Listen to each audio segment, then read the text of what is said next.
पहली बात तो एक चीज की अर्थ जैसी फिल्मों का करना, हम लोग जब यहाँ दिल्ली में पढ़ते थे, जैसा वो बड़ी बहन ने पूछा कि, तो हम लोग हमेशा ये बात करते थे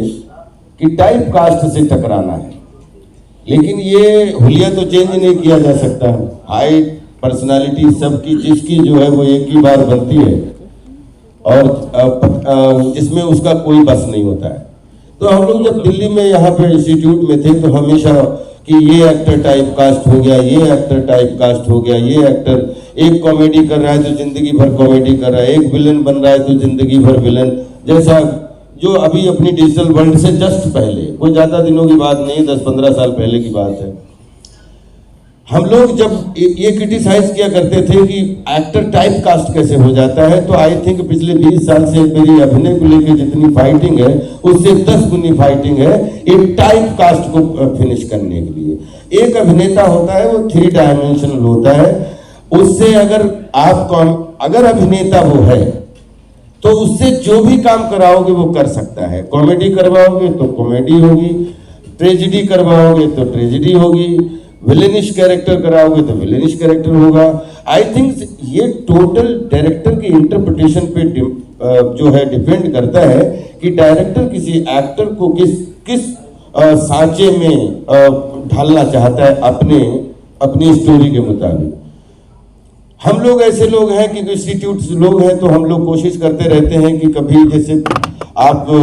एक तरफ हंगामा रिलीज हुआ, एक तरफ मैं माधुरी दीक्षित बनना चाहती हूँ, एक तरफ मैं चुप चुप के रिलीज हो रही तो दूसरी तरफ मैं मेरी पत्नी और वो रिलीज हो रही। और थैंक गॉड कि आज 20-22 साल बाद लगभग रिलीज और रिलीज मिला के छोटी बड़ी निगेटिव पॉजिटिव कॉमिक सब मिला के लगभग 200 के आसपास फिल्में करने के बाद, और अगर भूल भुलैया 2 रिलीज हो रही है, एक तरफ अर्ध रिलीज हो रही है, तो आई थिंक हम लोग एंटरटेनमेंट के पुजारी हैं, हम एंटरटेनमेंट करना चाहते हैं, लेकिन चूंकि सिनेमा रियल नहीं है, रील है। हमेशा हम बोलते हैं we are not doing reality, we are doing illusion of reality. तो हम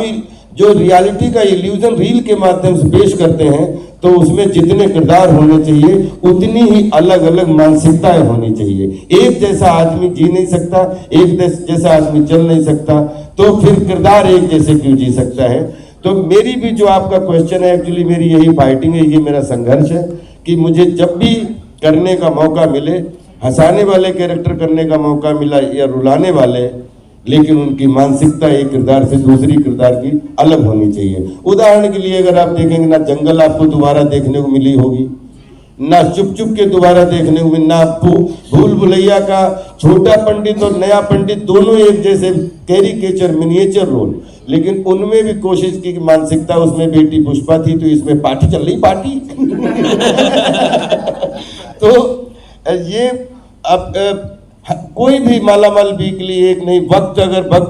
हमें जब हमारा एक कैरेक्टर हिट होता था तो आप विश्वास करिए कि हमें दूसरा कैरेक्टर कौन सा चुनना होता हो वो हमारे लिए होमवर्क होता था, क्योंकि एक कैरेक्टर हिट हुआ तो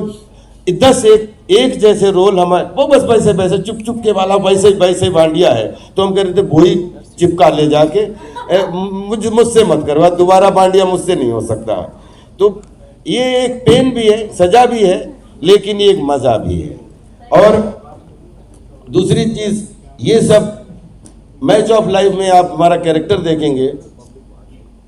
एक डिफरेंट मानसिकता का है। एक बहुत अपने यहाँ उत्तर भारत चिबिल्ला बोलते हैं ना, बहुत चकल्ला क्या बोलते हैं, वो बहुत फनी होता है, लेकिन चुलबुला, लेकिन सबकी टांग खींचने वाला, लेग पुलिंग करने वाला, लेकिन हर चीज को, लेकिन कभी कभी बड़ी अच्छी मीनिंगफुल लाइनें भी आपको सुनने का मिलेंगी, जो शायद आपके दिल पे भी मीनिंग भी दें और जो है लबों पे मनोरंजन दे। बस यही कोशिश करता रहता हूँ।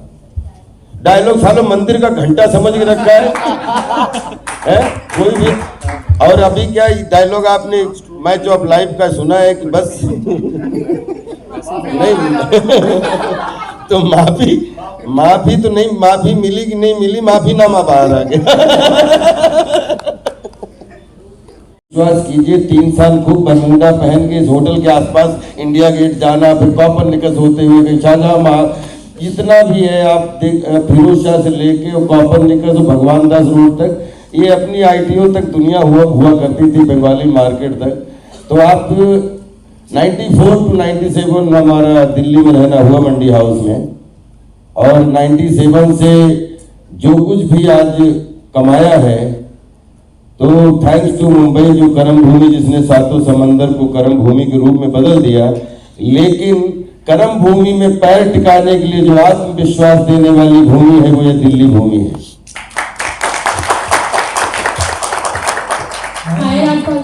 जी, मैं आपको एक चीज बताना चाहता हूं कि आप प्रियम जी से, डेविड साहब से, या हमारे न्यूज डायरेक्टर अमन साहब से पूछ लो कि मैं कभी भी डायरेक्टर की अर्थवत्ता की बाउंड्री क्रॉस करके कभी भी नहीं जाता कहीं भी। मुझे मेरी जितनी लाइनें हैं लोगों को लगता है कि ये मैंने इम्प्रोवाइज की होंगी, लेकिन विश्वास करिए वो स्क्रिप्ट की लाइनें हैं मेरी। जो एक चीज आप जरूर है कि जो भी लाइनें हमें मिलती हैं वो डायरेक्टर की अर्थवत्ता को निभाते हुए उन लाइनों को हम आत्मसात करके अपना बना के पेश कर देते हैं, तो ऐसा सबको लगता है कि ये मेरी लाइनें हैं। लेकिन मैं इस दुनिया का सबसे अच्छा को एक्टर, ताकि डायरेक्टर की कोई भी एक ऐसी बाउंड्री जो एक लाइन दे ना, कभी कभार होता है डायरेक्टर बोलता है मुझे इसी लाइन पे आपकी लाइन चाहिए, तो मैं उस लाइन को तोड़ के नहीं, मरोड़ के नहीं, कोशिश करता हूं उस लाइन पे, जैसे जो लाइन रूपी चूड़ी है उस पे नग लगाते हुए चला जाऊं, बस इतनी कोशिश रहती है। बाकी आप विश्वास कर लीजिए, ये बात मैं आपको क्लियर करना चाहता हूं, जब डायरेक्टर मिले उनसे पूछिएगा कि राजपाल बहुत डिसिप्लिन में काम करता है, कोई किसी भी डायरेक्टर की लाइनें अपने करके अपने तरीके से नहीं करने की कोशिश करता है।